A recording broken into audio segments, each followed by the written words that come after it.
आपका धर्मी होना, आपका अच्छा होना कोई मायने नहीं रखता है, लेकिन ये बहुत मायने रखता है जब आप एक दीन और पश्चातापी हृदय के साथ जीते हैं।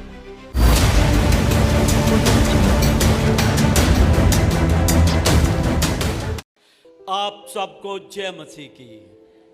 मैं प्रभु यीशु मसीह के नाम में आप सबका स्वागत करता हूं और परमेश्वर का धन्यवाद करता हूं कि परमेश्वर आज के दिन हम सबको यहाँ पर लेकर आया ताकि हम सब लोग इकट्ठे होकर उसमें आनंदित हो जाएं, उसमें मगन हो जाएं, उसकी महिमा, उसकी स्तुति के गीतों को गाएं।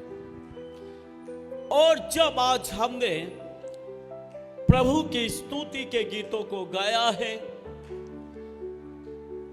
उसकी प्रशंसा की, उसका धन्यवाद किया, तो सचमुच हम सब आज आशीषित हुए हैं। आमीन।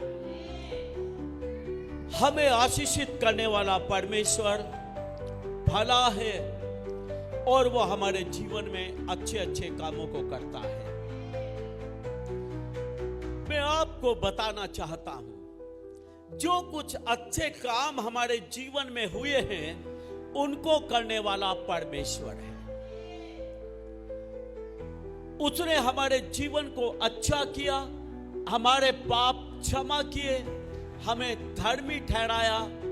ये सब कुछ उसी की बदौलत है, ये सब कुछ उसी ने हमारी जिंदगी में किया है। इसलिए कोई भी अपने कर्मों पर घमंड ना करे, बाइबल ऐसा बोलती है। क्योंकि हमारा उद्धार कर्मों से नहीं, हमारे अच्छे कामों से नहीं, बल्कि हमारा उद्धार अनुग्रह के द्वारा विश्वास से हुआ है। आमीन। हमने विश्वास किया और परमेश्वर ने अनुग्रह किया, परमेश्वर ने दया किया और उसने हमारे पापों को क्षमा किया।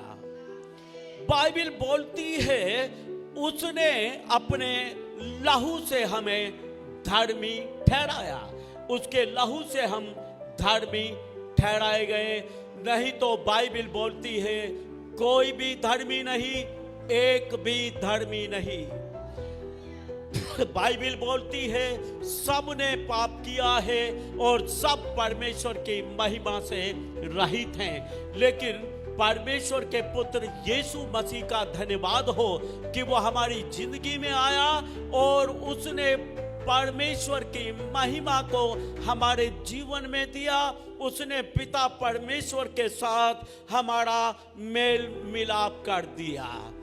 तो सारी बातों में सारी महिमा केवल परमेश्वर को मिले।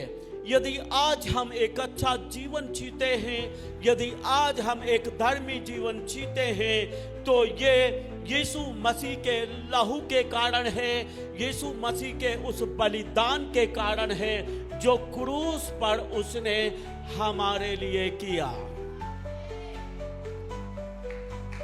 तो मैं कहूंगा आप एक धर्मी जीवन जीते हैं, आप एक अच्छा जीवन जीते हैं, उसके लिए परमेश्वर का धन्यवाद हो। लेकिन आपका ये कहना कि मैं धर्मी हूं, मैं दूसरों से बेहतर हूं, मैं अच्छा हूं, ये कोई मायने नहीं करता है, ये कोई मायने नहीं रखता है, ये कोई घमंड की बात नहीं है। क्योंकि आप अपने आप से धर्मी नहीं ठहरे, आपको धर्मी ठहराने वाला यीशु मसीह है। आमीन। यीशु मसीह ने आपके पापों का प्रायश्चित किया और आपको धर्मी ठहरा दिया। कभी कभी कुछ लोग अपनी आत्मिकता पर घमंड करते हैं, अपने आप को धर्मी समझते और घमंड करते हैं कि मैं उसके जैसा नहीं, मैं ऐसा पाप नहीं करता, मैं उससे बेहतर हूं। मैं आपको बताना चाहता हूं ये सारी बातें व्यर्थ हैं। आपका धर्मी होना, आपका अच्छा होना कोई मायने नहीं रखता है, लेकिन ये बहुत मायने रखता है जब आप एक दीन और पश्चातापी हृदय के साथ जीते हैं। जब आप दीनता के साथ बोलते हैं, प्रभु मैं तो पापी हूं, लेकिन तू मेरा मुक्तिदाता परमेश्वर है, तूने मुझे पापों से मुक्त किया है। हालेलुया। ये मायने रखता है कि जब आप छोटा सा भी पाप करते हैं और उस पाप का पश्चाताप करते हैं, आप क्षण प्रति क्षण एक पश्चाताप का जीवन बिताते हैं, आप क्षण प्रति क्षण परमेश्वर के सामने एक ही बात को अंगीकार करते हैं कि प्रभु मैं तो पापी हूं, प्रभु मैं तो निकम्मा ही हूं, प्रभु मैं तो गुनाहगार ही हूं। मैं आपको बता दूं, परमेश्वर के सामने ऐसा मन मायने रखता है। परमेश्वर ऐसे हृदय का आदर करता है जो परमेश्वर के सामने अपने आप को दीन और नम्र होकर पेश करता है। मैं आपको एक परमेश्वर के दास की सच्ची घटना बताना चाहता हूं। एक परमेश्वर का दास सचमुच में वो धर्मी था, वो एक अच्छा परमेश्वर का दास था, लेकिन उसका सारा जीवन यही बोलते बोलते बीत गया कि प्रभु मैं तो पापी हूं, मैं तो गुनाहगार हूं, मैंने अपने जीवन में बहुत गुनाह किए हैं। वो घुटनों पर आकर लगातार पश्चाताप करता रहता था, लगातार अपने आप को परमेश्वर के सामने निकम्मा ठहराता रहता था, लगातार बोलता था प्रभु मैं पापी हूं, मैं गुनाहगार हूं। और सालों साल की इस प्रार्थना के कारण एक दिन क्या होता है, उस परमेश्वर के दास के सामने यीशु मसीह प्रकट हो जाता है। वो घुटनों पर बोल रहा होता है प्रभु मैं पापी हूं, और यीशु मसीह प्रकट होकर उसके सिर पर हाथ रखता है और बोलता है मत बोल तू पापी है। हालेलुया। मत बोल तू पापी है। तो बाइबल बोलती है धन्य है वो जिसके पाप क्षमा हुए और जिसके अधर्म ढांपे गए। आमीन। आपके मेरे अपने आप को धर्मी ठहराने से कुछ नहीं होता है, लेकिन परमेश्वर अगर आपकी गवाही देता है कि आप गुनाहगार नहीं, आप मसीह में धर्मी हैं, तो ये गवाही सबसे सच्ची और सबसे बड़ी है। आमीन। आज की सुबह मैं आपको यही सिखाना चाहता हूं कि परमेश्वर का धन्यवाद करें अगर कुछ अच्छी बातें आपके जीवन में आई हैं। परमेश्वर का धन्यवाद करें कि परमेश्वर ने आपके जीवन को बदला है और आप एक धर्मी और अच्छा जीवन जीते हैं। इसके लिए परमेश्वर का धन्यवाद करें, लेकिन मत भूलें ये अच्छा जीवन देने वाला, ये धर्मी जीवन देने वाला, ये विश्वास का जीवन देने वाला केवल वो है जो आसमान में है और सबसे महान और पवित्र परमेश्वर है। आमीन। हम पढ़ेंगे लूका रचित सुसमाचार अध्याय 18 उसका 9 से लेकर 14 तक। लूका रचित सुसमाचार अध्याय 18 उसका 9 से लेकर 14 तक पढ़ेंगे। उसने उनसे जो अपने ऊपर भरोसा रखते थे कि हम धर्मी हैं और दूसरों को तुच्छ जानते थे, ये दृष्टांत कहा। 2 मनुष्य मंदिर में प्रार्थना करने के लिए गए, एक फरीसी था और दूसरा चुंगी लेने वाला। फरीसी खड़ा होकर अपने मन में यूं प्रार्थना करने लगा, हे परमेश्वर, मैं तेरा धन्यवाद करता हूँ कि मैं दूसरे मनुष्यों के समान अंधेर करने वाला। उसने उनसे, किसने? यीशु ने उनसे कहा, किनसे? जो अपने आप पर भरोसा रखते हैं कि हम धर्मी हैं। किनसे बातें कर रहा है? उन लोगों से जो अपने आप पर भरोसा रखते हैं जो अपने आप को बोलते हैं हम धर्मी हैं, हम दूसरों से अच्छे हैं, हम दूसरों की तरह नहीं हैं, उनसे बोल रहा है, उनको एक उदाहरण देकर बता रहा है। जो अपने आप को धर्मी समझते हैं, बोलता है एक फरीसी होते थे, बाइबल के शिक्षक, वचन से लोगों को सिखाने और समझाने वाले। ये फरीसी मंदिर में खड़ा है और उसी समय एक दूसरा व्यक्ति है जो चुंगी लेने वाला है, पापी है, नाजायज भी लोगों से पैसा लिया करता है, उसके जीवन में बहुत सारे गुनाह हैं, लोग जानते हैं ये चुंगी लेने वाला बेईमान है, लुटेरा है, ना जाने क्या क्या बातें उसके बारे में लोग बोलते हैं। ये दोनों व्यक्ति खड़े हैं, फरीसी धर्म शास्त्र बाइबल का ज्ञान रखने वाला और उससे सिखाने वाला, और दूसरा वहां पर खड़ा है चुंगी लेने वाला।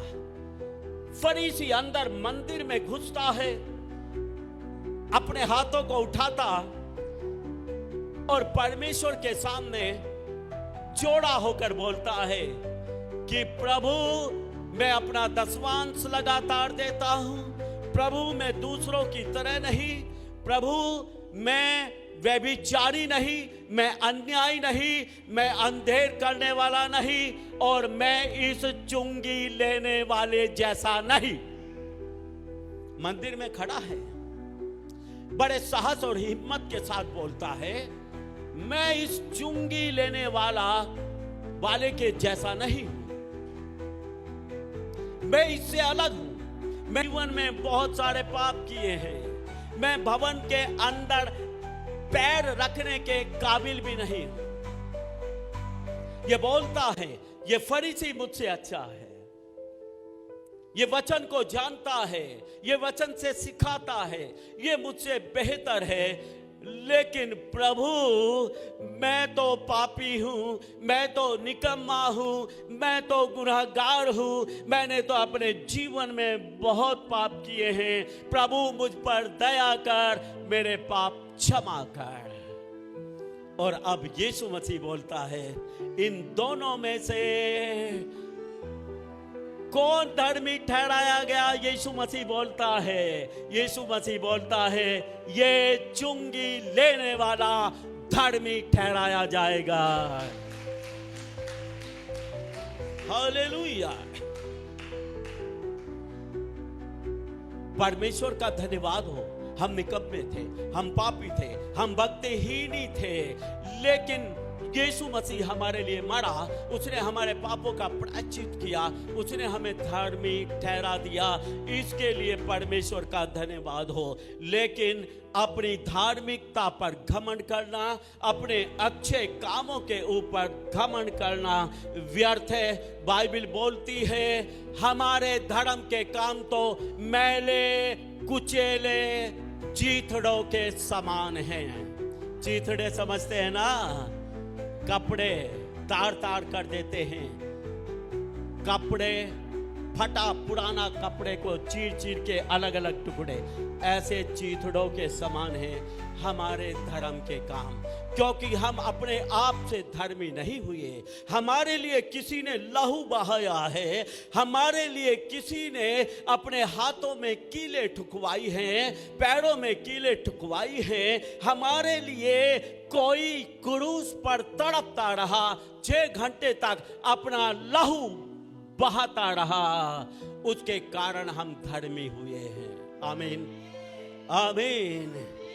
इसलिए हम कर्मों से धर्मी नहीं ठहराए गए, बल्कि परमेश्वर के पुत्र यीशु ने हमारे पापों का प्रायश्चित किया, हमारे पापों की कीमत चुकाई, इसलिए हम धर्मी ठहराए गए। आमीन आमीन। बाइबल बोलती है बुद्धिमान अपनी बुद्धि पर घमंड ना करे, ना धन अपने ना धनी अपने धन पर, ना बहादुर अपनी बहादुरी पर, बल्कि जो कोई घमंड करे इस बात पर घमंड करे कि वो परमेश्वर को कितना जानता और कितना समझता है। आमीन। अपने कामों पर घमंड नहीं, बल्कि घमंड करें तो उस परमेश्वर प्रभु यीशु पर कि हम उसको जानते हैं। हालेलुया। हम इस बात को जानते हैं कि परमेश्वर का पुत्र हमारे गुनाहों के लिए क्रूस पर मारा गया, कब्र में गाड़ा गया, तीसरे दिन जिंदा हुआ, वो आज भी जिंदा है और वो हमारे गुनाहों को माफ करता है। हम इस बात पर घमंड करते हैं। हालेलुया।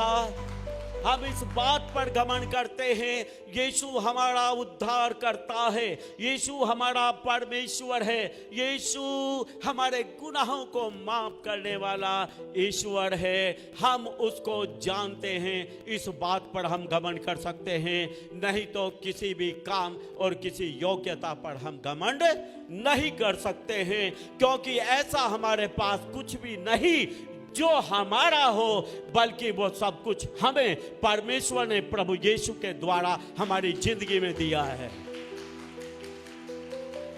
हमें फरीसी अपने आप पर घमंड करता था।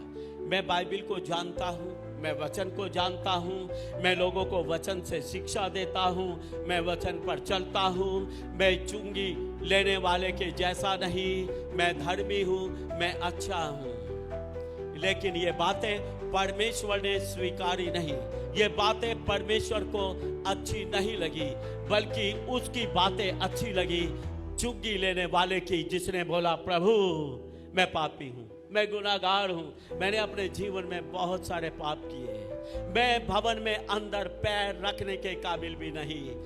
परमेश्वर को उसकी बातें भाई पसंद आई और डिक्लेयर किया कि ये चुंगी लेने वाला पापी व्यक्ति धर्मी ठहराया जाएगा। आमीन। तो हम अपने जीवन को दीनता और नम्रता के साथ जिए, हम दूसरे को अपने से अधिक आदर दें, हम दूसरे को अपने से अच्छा और बेहतर समझें, हम अपने आप को निकम्मा ही समझते रहें।